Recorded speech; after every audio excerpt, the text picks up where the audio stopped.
Moi, c'est Pape Ibrahim Diouf. Je suis le président des étudiants ressortissants de Diourbel à Ziguinchor. En fait, si vous voyez, là, c'est une première fois que nous sommes à Diourbel pour faire un point de presse, pour vraiment dénoncer l'attitude de nos autorités par rapport à l'université Assane Seck de Ziguinchor, surtout nous ressortissants de l'université Assane Seck de Ziguinchor.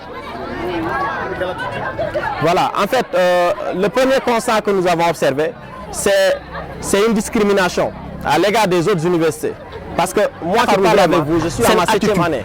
Donc j'ai adhéré à l'amicale depuis 2014. Et depuis 2014, nous n'avons jamais reçu une subvention venant de nos autorités internes. Ça n'a jamais eu lieu. Une subvention? Nous sommes confrontés à un problème de logement. Surtout à un problème de logement. Parce qu'en 2018, je pense qu'en 2018 d'ailleurs même, nous avons eu de sérieux problèmes avec le locataire parce qu'on devrait lui payer une dette que nous n'avons pas pu payer d'ailleurs. Et il y a un jour même, le ministre Dame Diop était de passage lorsqu'il faisait ses tournées. Une fois à Ziguinchor, nous nous sommes rencontrés. On a eu à échanger avec lui. Et d'ailleurs lui-même il nous a fait savoir qu'il n'a jamais su qu'à Assane Seck il y avait des étudiants qui venaient de Ziguinchor, de Diourbel, ainsi de suite. Donc, qu'il était très sensible par rapport à nos problèmes. Il nous a donné des conseils. D'ailleurs, même, il a payé la dette. Mais ce qui veut dire que c'était une dette que nous avions auparavant. Maintenant, avec l'arrivée de nouveaux bacheliers, nous sommes encore confrontés à de sérieuses situations. Qu'est-ce que vous voulez tantôt dire? Moi, je suis le président. Je pense que chaque autorité qui intervient par rapport avec les autres universités, j'ai déjà eu leur contact. J'ai envoyé des messages, des demandes d'audience. Nous avons même organisé un point de presse à Ziguinchor. Mais on n'a jamais reçu. À part Dame Diop.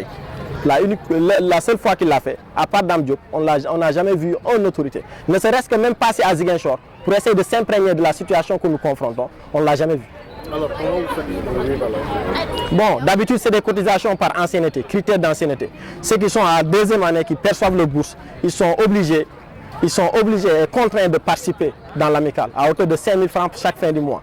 Maintenant, comme je dis, c'est par critère d'ancienneté. Donc, ceux qui sont en licence 3, en master jusqu'en doctorat, ils participent chaque fin du mois lorsqu'ils perçoivent leur bourse. Maintenant, on ne peut plus continuer vraiment à demander à ces étudiants de cotiser. Parce qu'eux-mêmes, ils sont confrontés à de sérieux problèmes. Donc, du coup, raison pour laquelle nous sommes là ce matin, pour essayer de sensibiliser vraiment la population locale d'abord. Parce que nous sommes passés au LEC, nous avons eu à échanger avec les élèves qui sont là-bas, pour les imprégner de la situation. Parce que je pense que l'université Assane Seck de Ziguinchor, surtout nous ressortissants de Diourbel à Ziguinchor, on n'a jamais décrété une grève à Diourbel. Ça n'a jamais eu lieu. Et vraiment, pour être très honnête, on ne veut pas en arriver là. Maintenant, ce que nous réclamons franchement, c'est d'être traités au même pied d'égalité que les autres universités. Vous savez, les gens ils disent que c'est par critère de nombre et ainsi de suite. Mais aujourd'hui, il n'y a qu'une infime partie des représentants qui sont là. Les autres, peut-être, ils sont confrontés à des rattrapages. Et certains, ils habitent très loin, dans les villages environnants, ils n'ont pas pu venir. Mais pour être très honnête, s'ils devaient prendre en charge des étudiants, je pense qu'ils devraient prendre en charge l'université Assane Seck d'abord. Parce que déjà, nous sommes très loin même, très loin du nord. Et on n'a jamais eu même une subvention, ne serait-ce que ça soit une infime somme de la part de ces autorités. Et pourtant, à l'approche des élections, ils nous appellent.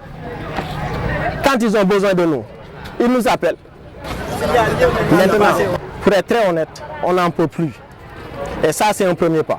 Vous n'avez jamais décrété de grève au niveau de Diourbel. Est-ce une menace que vous allez peut-être arriver à... En tout cas, dans toute chose, nous avons déjà élaboré un plan d'action.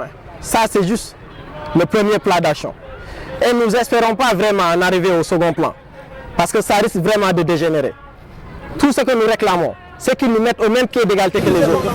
S'ils reçoivent Bambey, ils reçoivent Saint-Louis, ils reçoivent Dakar, ils n'ont qu'à recevoir Assane Seck de Ziguinchor. Oui. Vous n'avez du tout jamais reçu d'argent venant des autorités? À part Dame Diop, une seule fois, on n'a jamais reçu une subvention venant des autorités. Il n'y a jamais eu. Merci. La mairie? La mairie, je n'en parle même pas. Pour être très honnête, le maire, parce que pour vous dire, durant les vacances, ces étudiants que vous voyez là, ils organisent des cours particuliers. Ils organisent des cours en mathématiques, en histoire géo, en français, ainsi de suite, portugais, espagnol. Tout ce que vous voulez. On participe volontairement. Des 7 on les organise ici.